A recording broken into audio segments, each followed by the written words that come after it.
Hi, I'm Ernie Manous, and I'm thrilled to be here at Theater Under the Stars with Dan Connectus, the artistic director. Hello, Dan. Hi. You've got some really big news for us. I have some really big news. Believe it or not, it's the 51st season of Theater Under the Stars. I personally can't believe it because it is the second season now that I have had the privilege of programming. So. Well, you got to kind of wrap up the first 50 years with a great 50th season.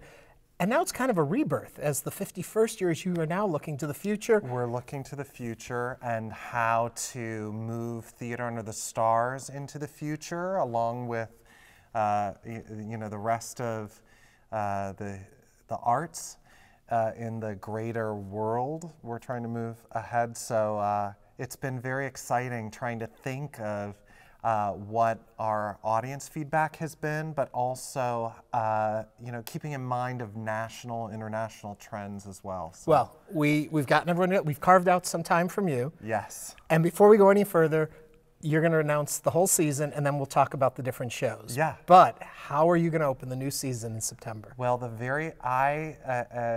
I had mentioned earlier in our conversation, if I had to choose one best musical, if you had to make me choose one best musical, it would be this. We're going to open our season with A Chorus Line, which was opened in 1975 on Broadway, directed and choreographed by one of the greats, Michael Bennett. And so we're opening our season with A Chorus Line. Okay, we're going to talk a whole lot more about it, but yeah. What's going to follow it?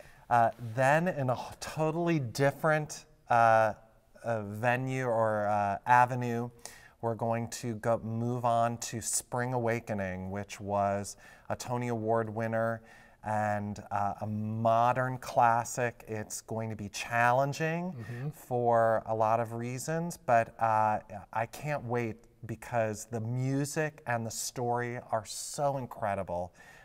So it's going to be a great show. And about that point, we're at the holidays. Got a good show for us there? Yeah, we're going to open the holidays with Elf, which was a big, big hit for Theater Under the Stars several years ago, and we are excited to bring it back. I love Elf. It's one of the best modern holiday classic musicals.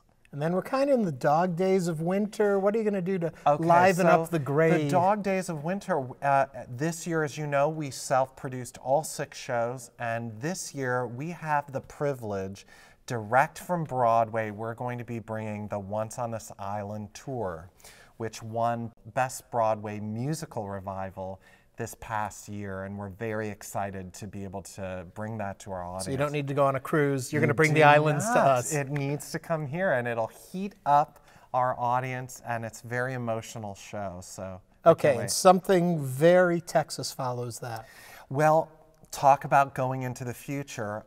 For the first time in a very long time on our main stage, right down here, we're going to be presenting a world premiere professional production of Pure Country, which is based on the George Strait movie that came out in the late 90s. And it's a world premiere professional production. We're going to be rehearsing it, developing it, and our audience is going to see a work in progress, and it's going to be very exciting. And then you're going to wrap up the season with something nobody's ever heard of, just like this last season. We're going to close out the season with Disney's Newsies. So Newsies is our very last show.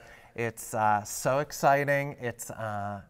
I'm a big lover of dance, and as I had said earlier in our conversation off camera, is that I always kind of go by a theory that my parents had, which is they like to go to shows where they see the performers do things that they could never do. Sing a high note and dance their tuchus off, which is what they're going to be doing in Newsies. It's going to be really incredible. That is quite a season. Yeah. How hard was it to come up with these 6? Oh, it's always hard because, a lot of times people don't realize that trying to get the rights to a lot of the shows is difficult because we're in a very competitive market in terms of how long ago did the show come through, how long ago did we do the show, And then the other area theaters, we want to be good neighbors as well in terms of balancing our shows against what they had done as well. So it's, you know, it's a push-pull. And it's also what I personally am trying to take the temperature of both our audience and what's going on nationally in terms of, oh, is this topic right for us to be doing at this point? Or is this story in the zeitgeist of the culture that we're living in? And I think everything that we've got planned in that 51st is so present. Yeah. It's, you know. Well, take me back a little bit, because we said we'd go through them one by one. But you Yeah. said Chorus Line is your favorite. Yes. And it's Oh, interesting when gosh. you say how long ago it was actually done, and we start Yeah. doing the math, and it's kind of frightening, 75, 74, whenever the first production was. Well, the very first production was 74 at the Public Theater in New York, and then the next year it moved to Broadway. So does it surprise you how relevant, how useful it is to be producing that show today is I after feel all like these it years? time has not passed from what they were doing originally, which is, I love that it is about something so specific, these specific dancers' lives and how that contributes to them getting into a Broadway show actually is what you and I do every day and what many Houstonians do every day or have done in their lives, which is the culmination of who you are as a person you put out there on the line every day to get a job or to get work done. And it's just using what's the best part of you to get that job or allowing it to be and having the courage to do it. And that's what I really feel that Chorus Line does so well. And it's, as we had been talking a little bit off camera, it's about your self-discovery and discovering that you do have agency and power within yourself to change your path in the world. And that's really what Chorus Line is at its basic roots. And in addition to all of that, it's loaded with a bunch of great songs. Some of the best. That score, Marvin Hamlish's very first Broadway That was score. his first? It was his, what a way to open the door, right? He had written, of course, The Way We Were before that, and he had, I believe he had just written The Sting. But this was his very first Broadway show, and it's just incredible to think that he had not entered Broadway before this, especially being a kid from New York. He went to Juilliard, was one of the youngest ever to be accepted at Juilliard in piano. And he, since Chorus Line and all of that, before he had passed away, was a very famous pops conductor and arranger. He arranged for Liza Minnelli, Barbra Streisand, all of these people. And so it's shocking that he had not been on Broadway before. Well, what I love about it is, and it's weird to talk about a show like A Chorus Line this way, but it truly is a classic today. And it has been long enough back that it has been revived. It's been done. Different generations have seen it and experienced, but it's still relevant. It's got relevant. wonderful music, wonderful dance, and a fabulous core story that is relatable to people today as much as it was back when it first came out. I think that is really the thing that attracts me so much to the show, is that you parse out all of the elements and you're like, wow, this score is one of the great scores.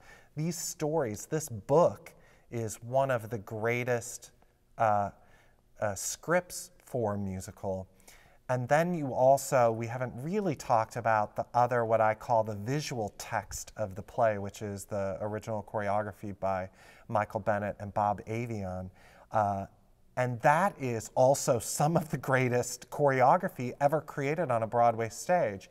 And then you put all of that together. Okay, I mean, come on. intimidating to do it though? When you put it all out like that, is there a moment where you think, I got to pull this off? Well, in producing it, no. I think a lot of it is enjoyment of figuring out why are these pieces individually so great, and what is the alchemy when they come together to make it so potent for us nowadays. I mean, one of the things that I'm really interested in is in the original people, actors, dancers, singers who were doing this on Broadway in 1975. Most often, it was their actual stories that they were performing. And then in subsequent companies, it became those people were portraying the actors who portrayed their original stories. And what I want to get at is that original story and create it fresh again for our audiences, to again make it something palpable and new. Much like we did with Oklahoma this past year, it was investigating why that show still is relevant for today's audiences. Now, the next show in the season, a little bit more of a challenge, because I think it's a difficult show on the surface, but if you can get to the audience what it's about, it really is an amazing story. Well, and again, Spring Awakening I saw every iteration of Spring Awakening over the years, and this is something that I'm also trying to educate myself, educate my staff, but also educate our audiences on, is it takes so long for a musical to be created from inception. And Spring Awakening was it took a long time, I think from 95 all the way up till 2005 or 2006. I'm forgetting the year that it won the Tony Award. But it was an unconventional pairing up, which again, I love when highbrow meets lowbrow, or when and that's why I'm here. And when something old meets something new and they forge together. So it's based on a play from the 1890s, a German play no less, which is sort of out there, especially for us as Americans, combined with a modern pop rock score. And in some cases, it's very emo score. You know, it's a very hyper emotional, fraught with self-questioning kind of music. So it seems that they're at odds with one another, because in the musical, they still talk in a sort of stilted, old-fashioned way about a problem that was happening or perceived to be happening at that time, which was the suppression of sexual being in kids going through puberty, in young adults, and I don't know how you would say, but the suppression of themselves, essentially. And then you have this modern thing, which is this emo rock, which is about the lifting of that suppression, but in a modern sense, and expressing yourself in a way that is unfettered, which I guess you could say the original play was about suppression of feeling in a way. So it was really cool to see how those two interact and created something so totally new and fresh, but also challenging, as you know, not all musicals need to be light and fun and entertaining. They can also be challenging, and ultimately I do think Spring Awakening is challenging, but I also find it vastly entertaining, and something that that leaves you with some kind of hope at the end. It isn't all this dystopian kind of And I think that's what's important too when you talk about musicals. And I think a lot of people who aren't familiar or don't go and experience it tend to think musicals are light and fluffy and frilly because there's music and people are singing them. And they don't realize that there are reflections of our society, of our time, of our generation, issues we face, how we deal with them, finding solutions to problems that plague us all, and that there's a lot of richness and depth, especially when you pick a good season like what you've done, that hits these moments. Well, and I also think I have 2 points to that, which is Les Mis, Phantom, these aren't light and fluffy shows here, and Miss Saigon, they've all made a few shekels. So I think there is an audience for that type of musical. Also, the kind of interesting thing is 10 years later, a show came along that combined something old with something new, Hamilton. And that's made a few shekels as well. And it's thrilling when that happens, when you have a show that can take something so old and then spin it in a new way and combine it with music. It's great when you look too and you see the similarities of us to the people before us. The issues and problems and concerns they face, how even though the times seem to have totally changed, you take Spring Awakening and you look back and you say, well, this was at the end of the 1800s. And yes, it was a different time, different people, and different experiences, but in some way we're still dealing with the same issues. Well, and I mean, you look back at, like, say, Aristophanes, who wrote Lysistrata, you know, before Christ walked the earth, and those jokes still work. That's incredible. Speaking of jokes, your Christmas show. I love Elf so much. It is such a great movie, but also it is a great musical. That music in that show is so infectious and gets me into the holiday spirit every time I listen to it. And I'm excited that I'm going to be directing and choreographing the show for us here. And I can't wait to get into rehearsal and be surrounded by that every See, that's day. the beauty. We were talking about this a little bit, and I don't know if we made it clear that these are self-produced shows. These are happening here at Theater Under the Stars. So it has our own community involved in it. It has our concerns, our issues, who we are as a people being represented in these products. Yeah, well, and it's not even so much, you know, the choosing of the shows. It's the actual community is going to be in the show. And at Christmas, it's also such a great time for us to show off our schools, the Humphrey School of Musical Theater and the River Center for the Performing Arts, who will both be involved in the show. The great thing about Elf is it opens and closes with elves. And the whole story is this guy Buddy is a fish out of water, and he's so it'll be fun to put this tall actor in and amongst all of our younger school kids. A concern I have when you're doing a show like Elf, when you're doing any of these shows and you're building a season, do you, even if you don't know specifically who, do you have to have a thought in mind casting-wise? Oh, yeah. Especially in a show like Elf. Oh, yeah, for sure. I mean, I think it would be silly for us to do Funny Girl and not have an idea who's going to play the Barbra Streisand part. But same goes with Elf. The great thing about my history is that I was in New York for so many years and worked on Broadway, is you tend to run into a lot of talented people that way. So it's great to have those ideas in mind, and I do have somebody in mind. I'm not going to tell you. But yeah, it's good to have a big Rolodex. Okay. Do people have Rolodexes anymore? No, they don't even know what you're talking about. It's good to have. I got extra storage on my iPhone. Okay, now we've talked about self-producing programs, but then there is a tour you are bringing in, but it's because it's direct from Broadway. Direct from Broadway, and one of the things when I first came in that we tried to look at as a whole was TUTS' rich history of Broadway tours coming through. And you know, the industry has changed quite a bit in terms of the tours coming through. And we had said, well, we're not going to just bring any tour in. It really had to be high quality.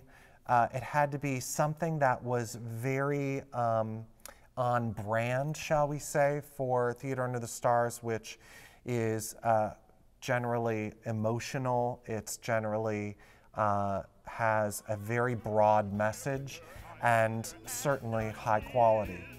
And as mysteries and miracles before us through the years, we tell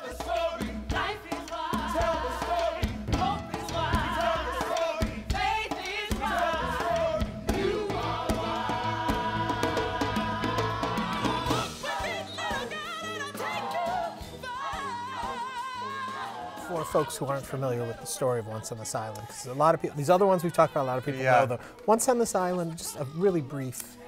Once on This Island was a show that started off Broadway in 1989, and it came to Broadway in 1990, and it's a loose retelling of, you might not even know this, of The Little Mermaid, actually, but set in the Caribbean and told through a lens of Caribbean music and of a community coming together to tell a story in the wake of a storm. And it's about a girl, a peasant girl who is adopted by a peasant family, and she saves a boy from the other side of the island who is a lighter shade of skin than she is, and it is about their fraught love that is torn apart eventually in the end, and about redemption and how she goes through that whole process. Yeah. So there are a few tears shed, as you can guess. But it's full of energy, full of color and joy and excitement. And the great thing about this last Broadway revival, and I was so excited when it won because we had already programmed it by that point. I was so excited because it was environmental the way that they had staged it. There were a lot of great inventive things that had happened, and there was a live goat at one point, which I believe might still be in the production that tours. So I know a lot of those hallmark elements are going to be in there, and I can't wait for our audiences to see that. So we talk about a tour, which is, in my mind, it's kind of the end of the evolution of a musical once they get that point. But on the flip side is the start and launch of a musical, and that's your next show. Yes, so again, talking about going into the future, one thing that excited me so much about coming to Theater Under the Stars and Houston is that I felt it was very ripe for new musical development that could then go on to another life, possibly Broadway. And not every show is destined to go to Broadway, but I do think audiences crave new stories and new things. Especially now, I think, there was a time in society where looking back was the end all to be all, but now I don't feel that. I feel like there is a groundswell for something new. Especially in musicals. And Pure Country is our first sort of, we're wading in the water a little bit on new work development on our main stage. And it is the George Strait film. It's based on the George Strait film. It had been kicking around in terms of development for quite some time. It had a workshop in New York, and then had a workshop production up at a theater outside of Dallas, Lyric Stage. And we are continuing that development in terms of a reading and a workshop sort of situation that we're doing this year, culminating in a world premiere professional production. Everyone is a paid actor and a full orchestra and full sets, lights, costumes, the whole And bit. if you love the music in Pure Country, a lot of that's here. It and is. New material. Well, it's mainly new material written by those songwriters, so it is a very contemporary country score, and it does contain a few of George's hits. So, but it won't have George Strait. It might. Oh. There's talk. No. I can't announce George Strait, but we've been in discussions about a nice development. All coming later. Yeah. Well, we don't want to give that out right now. No, but George won't be appearing in the musical. He won't be here 8 shows a week. Not putting 8 it shows on. a week, but we're teasing a little bit. So, were you a fan of the film? I was actually.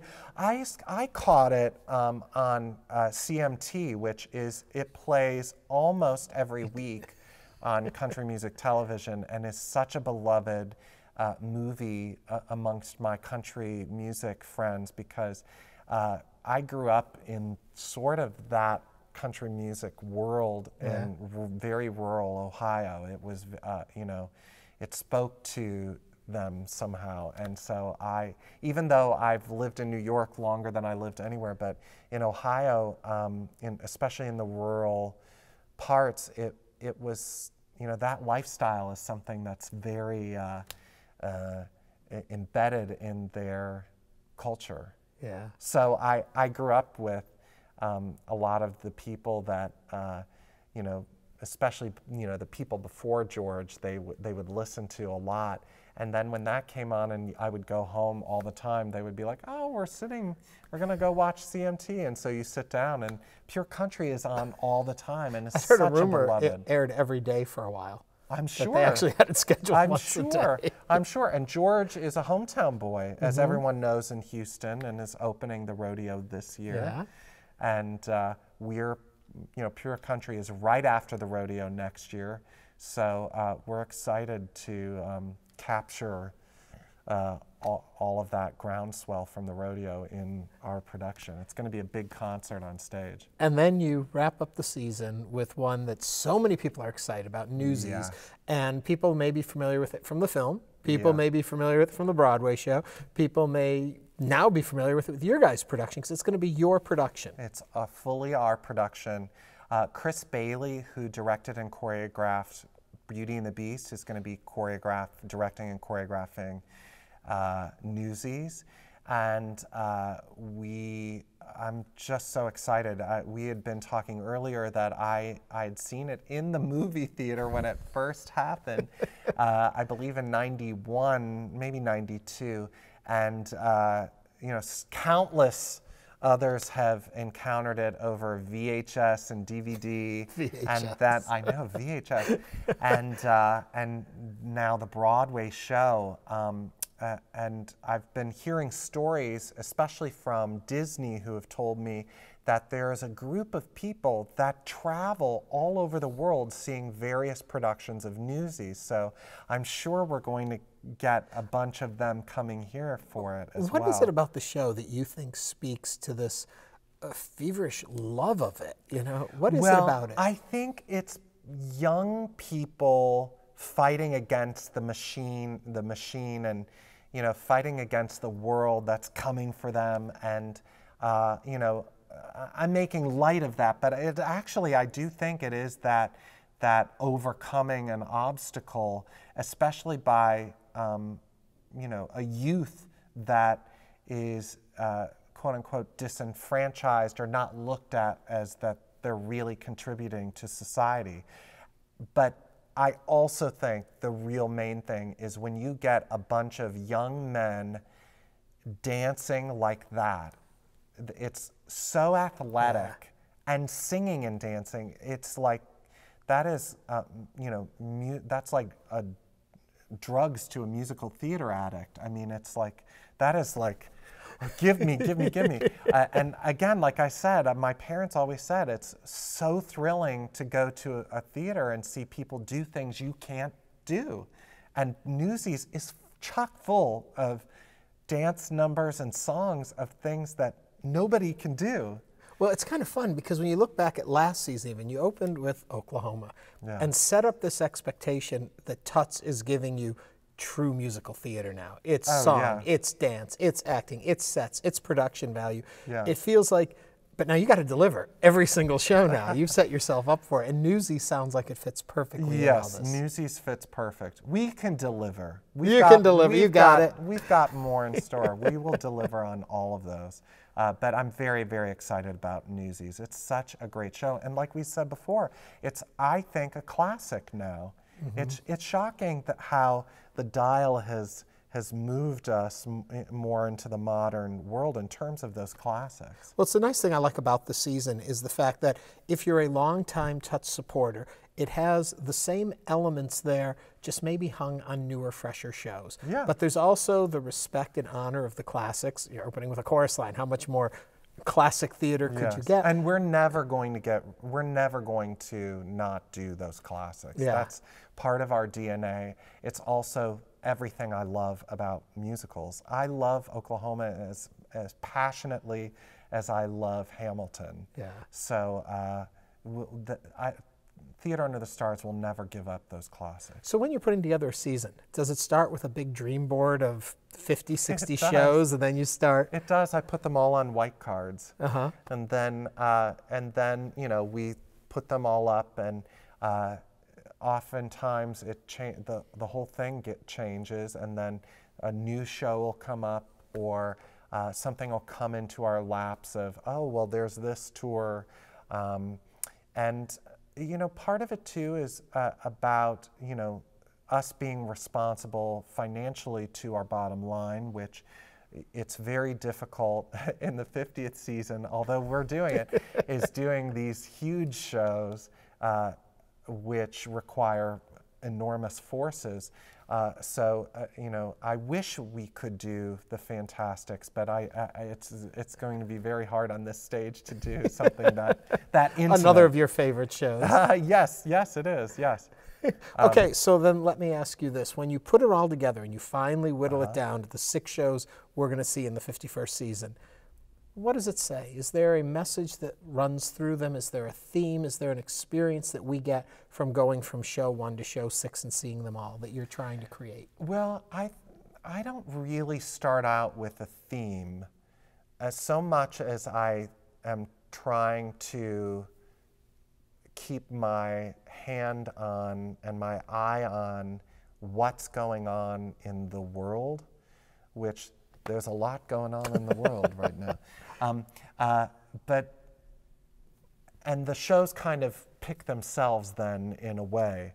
But I am going to steal your words a little bit in the sense of it is about, I think this season is about self-discovery, about us looking inside ourselves to find what it is about musicals that we love, to find what it is about ourselves that are reflected in these musicals, and discovering again home. Like this 50th season was about us stating and reinventing what home is for Theater Under the Stars, and each show has a home feel to it.